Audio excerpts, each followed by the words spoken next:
The Democrat Party is falling apart because Democrats don't believe in anything. So it creates this vacuum. And then any other philosophy, worldview, or belief system can come in and just take over the party with complete psychosis. I'm going to show you just how nutty they've gotten. Welcome to Doug in Exile, where the happy patriots are. It is time for the Republican Party to clean up house. We want these kind of people out of our party, and the Democrats are stuck with them. Here they are with their shifting views. Remember, Jews traditionally vote with the Democrat Party, and now they're going to just flee that party because it is a formally anti-Semite party. That is anti-Jew party. Watch this. Andrew Cuomo, during the primary, attacked Mamdani as being insufficiently pro-Israel. I'm not quite sure the former governor understood how much the politics have changed around this issue among Democrats. What are we talking about here? All right, who Democrats sympathize more with,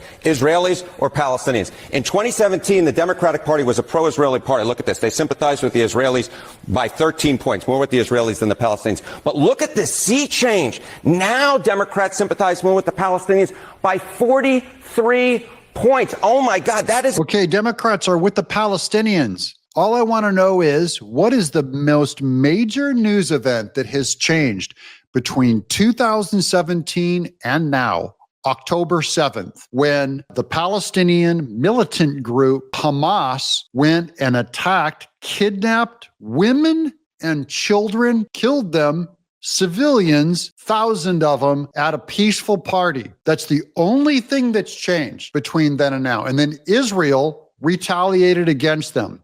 And Biden hamstringed them, made sure they did not do that much damage, saying, oh, hey, show restraint, after they came and murdered Israeli citizens. That's the only big change. Democrats, they worship power. They have a Stockholm syndrome to power, and they're attracted to this kind of terrorism. So their party is so jacked that now, and Cuomo said that the guy that he was running against was not pro-Israel enough. He's not just not pro-Israel, anti-Israel, socialist, Muslim, psycho. That is their party. All those Palestinian protests that went on at our Democrat universities, they've gone nuts. They've taken over the party. This has a little bit to do with the last video that we did, if you guys noticed, when I was saying about Project 2029 being kind of the Biden kind of traditional Democrat side of the party versus this guy's a cult leader, lunatic. Continue to watch, please. A change in the margin of 56 points over the course of just 8 years. So all of a sudden, it's the pro-Palestinian position that actually reigns supreme in Democratic politics, not the Israeli position. And that is part of the reason why Mamdani was able to do so well in this primary, because those attacks over Israel, simply put, did not ring true for Democrats. They're now on the side of the Palestinians. And I just want to say, who funded all this? My old Jewish friends. I'm Jeffrey Katzenberg, Steven Spielberg, my agent, John Vane over there in Hollywood, he's the husband of my agent. These are Jews that think that they're helping Israel and they're funding the Democrat Party. They're literally funding their formal genocidal enemies. You're in the wrong party if you're for Israel.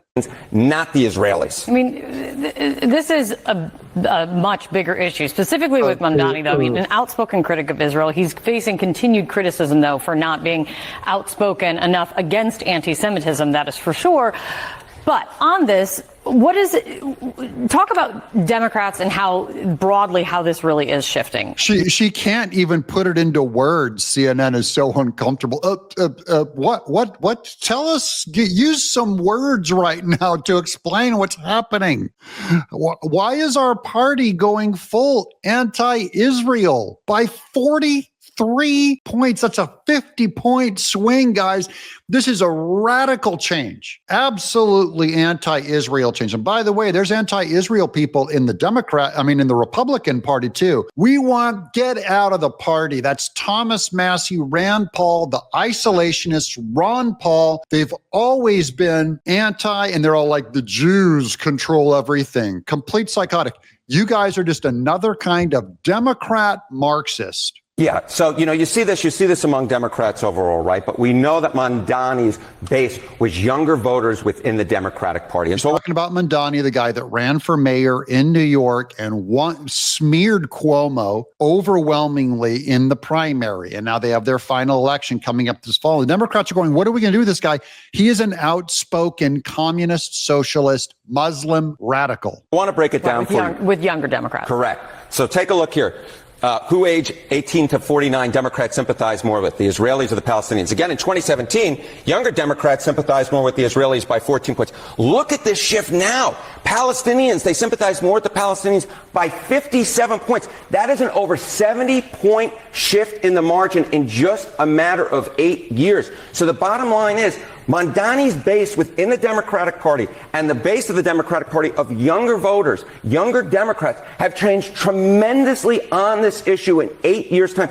This is Mondani. By the way, Mondani's not saying anything new. He's basically repeating what AOC. He's the squad. He believes what the squad believes. AOC, Ilhan Omar, Rashida Tlaib. This is their party position taking over the Democrats. Rarely ever see shifts like this, Kate, in which you see one side of the equation leading by 14 points 8 years ago, and then all of a sudden the other side of the equation leading by 57 points. The bottom line is the politics around the Israelis and the Palestinians have shifted tremendously among Democrats, and they've shifted specifically tremendously among Democrats who are under the age of 50, younger Democrats who are Mondani's base, and also the base of Democratic socialists like himself, like Bernie Sanders, like AOC. They have just shifted more so than I think that anyone could possibly have imagined, say, 8 years ago. This is radical Mondani. That's why I'm reporting on this, guys. This is a massive shift. This is going to massively work against the Democrats, too. So I'm happy they're going to keep failing on this particular policy. Now let's get to Mamdani is his name. Mamdani, M-A-M, Mamdani. Democrats' new socialist midterm mascot, Zoran Mamdani, called for seizing the means of production straight out of the Communist Manifesto. Now, what does Islam have to do with Communist Manifesto and Marx? Das Kapital. Now, first I'm going to go to this one because I have to go to this tweet first because this is in response to Hakeem Jeffries. I just want to show you how mainstream this is. This is Hakeem Jeffries where he's responding to Donald Trump. Donald Trump says, as president of the United States, I'm not going to let this communist lunatic destroy New York. That's Mamdani. Trump is saying, I'm not going to let this mayor destroy New York. He's not going to let him do to New York what Gavin Newsom did to LA. Rest assured, I hold all levers and have all the cards. I'll save New York City and make it hot and great again, just like I did with the good old USA. Now, here's Hakeem Jeffries, goes back at Trump on Twitter. Hakeem Jeffries says, stop lying about Assemblyman Mamdani. He's neither a communist nor a lunatic, and New York City doesn't need to be saved by a wannabe king. Besides, you're too busy destroying America with your one big ugly bill to do anything else. Wow, Hakeem Jeffries, he sounds just like Thomas Massey and Rand Paul. But let's take a look at, and then here's Mamdani in his own words. Listen to this guy. This is the guy that just won the mayoral primary, smoked Andrew Cuomo. He is a communist socialist lunatic. What the purpose is about this entire project, it's not simply to raise class consciousness, but to win socialism. And obviously raising class consciousness is a critical part of that. But making sure that we have candidates that both understand that and are willing to put that forward at every which moment that they have, at every which opportunity that they're given. We have to continue to elect more socialists, and we have to ensure that we are unapologetic about our socialism. Yeah, don't be apologetic about your socialism. This is mainstream. Guys, they're starting to float this guy's name up as a possible presidential candidate for 2028. This guy's the new rock star of the Democrat Party. Elect more socialist candidates, he said. I'll just remind him there was a certain party called the National Socialist Party right around 1940s, full of charismatic people that were against Israel. There are also other issues that we firmly believe in, whether it's BDS, right? Or whether it's the end goal of seizing the means of production. Where we do not means of production, that is formal communism, guys. Have a Democratic Socialist elected as mayor of New York City. No, you agree with Pete that he is a communist then? He's not a communist. He's a socialist. He said seize the means of production. He's a socialist. He is not a communist. I'm not a socialist, but he calls himself. He's using the language of the Bolsheviks, is he not? No, he's not. He's a socialist, not a communist. Those Seizing the means of production? That's called socialism, not communism. Use that the USSR and Stone Dormer debaters. Things, that's where you hear that. like, Seize the means of production. have the same level of support at this very moment. And what I want to say is that it is critical that in the way that we organize, in the way that we set up our work and our priorities, that we do not leave any one issue for the other, that we do not meet a moment and only look at what people are ready for, but that we are doing both of these things in tandem, because it is critical for us to both meet people where they're at and to also organize for what is correct and for what is right, and to ensure that over time we can bring people to that issue. The ramifications of victory here is the difference between life and death for so many of our brothers, sisters, and family beyond the binary across this borough of Queens. It's the difference between having cash bail anymore or not. It's the difference between having sex work be decriminalized. Decriminalize sex work. He just wants to legalize prostitution. Are those Muslim values? Is that what we're talking about now? This guy is nuts. This guy is a flaming hardcore leftist. And by the way, Jews are moving out of New York. The rich, normal people are moving out of New York. Now the rich white elites are staying. The liberal elites are staying. This is their guy. This is their new poster child. Radicalism has taken over the Democrat Party in New York. And New York, I don't know if Trump can save it. It's going to become a complete dump. And with every battle that we fight as socialists, we need to remember what the stakes are and ground ourselves in them and why those stakes are important and critical to us. Yeah, radical lunatic. You're going to hear a lot more about this guy in the future. We're going to find out the Democrat Party is going to go his way or not. Now, here's Rep. Brandon Gil. This was posted by Devry Darkins. Rep. Brandon Gil says Democrat Socialist mayoral candidate for New York City, Zohran Mamdani, makes Bernie Sanders sound like a moderate. This is a guy who wants to defund the police, who wants to get rid of billionaires, doesn't believe they should exist, who said that his end goal is to seize the means of production. I mean, that makes Bernie Sanders sound like a moderate, and then turns around and defends the phrase globalize intifada. And he puts these videos out online of him eating rice with his hands, which, by the way, is not something that Americans do. That is third world behavior. And that is connected to his policies. You know, the goal here is to undermine Western civilization, to fetishize the third world, which is what he's doing in that video, to look other, to look unique, to look interesting, so that he can then push in these policies. You know, the next step after that is he's going to make another video in a couple of years, but instead of having a bowl of rice, it's going to be an empty bowl, because that's where his policies are going to get us.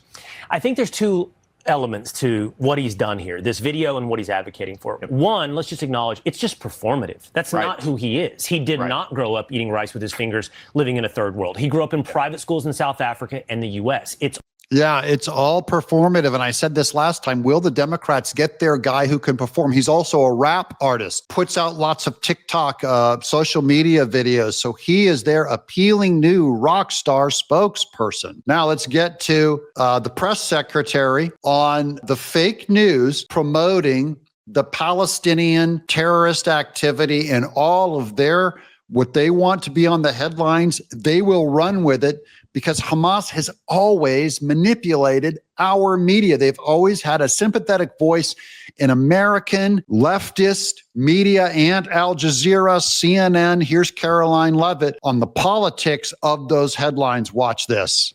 Should both of you, go ahead and then back up. Thank you. There are now reports that Israeli forces are firing on Palestinians trying to get aid from the Gaza humanitarian. You're always going to hear about the Israelis are firing on the innocent forces. It's the Israelis, collateral damage. They'll always put on every headline. They never fact check them. Foundation. Up to 20 people, according to the Red Cross, have arrived to the hospital that they've set up with gunshot wounds, have died from them.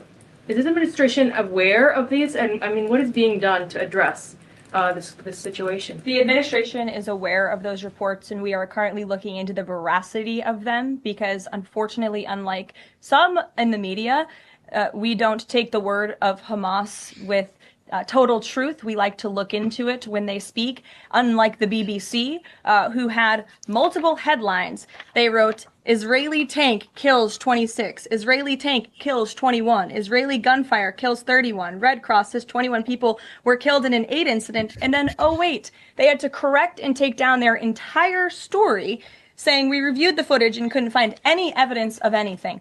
Oh, okay, so we're going to look into reports before we confirm them from this podium or before we take action. And I suggest that journalists who actually care about truth do the same to reduce the amount of misinformation that's going around the globe. Of course, the journalists in the room won't do that because they're there just to push the Democratic agenda, which is now formally to lie for Hamas, a terrorist organization, and lie against Israel, the good guys. Here's a headline that I found that they'll never report. This was from the Jerusalem Post. 12 American aid workers were murdered by Hamas and others tortured in Gaza. The Gaza Humanitarian Foundation disclosed that Hamas had placed bounties on American security workers in the Strip, that's the Gaza Strip, and the 12 of the organization's workers had been murdered. In its last update on the situation in Gaza this Sunday, that just happened this weekend, that will not make its way on CNN, that will not make its way to the BBC,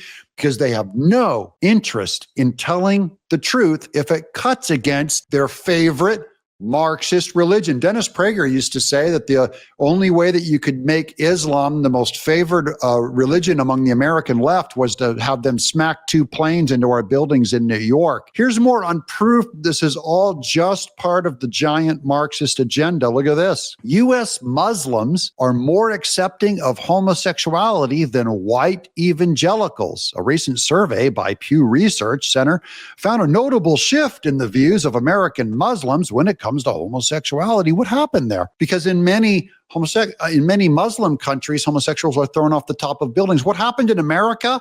Marxism unites them all. Leftist Marxism, pro-rainbow. It has nothing to do with gay anything, by the way. They use them. They use gays. They use blacks. They use women. They use Muslims. They say, you're disenfranchised. Unite under us in intersectionality. They call it intersectional, and we'll all fight for each other and fight the American family.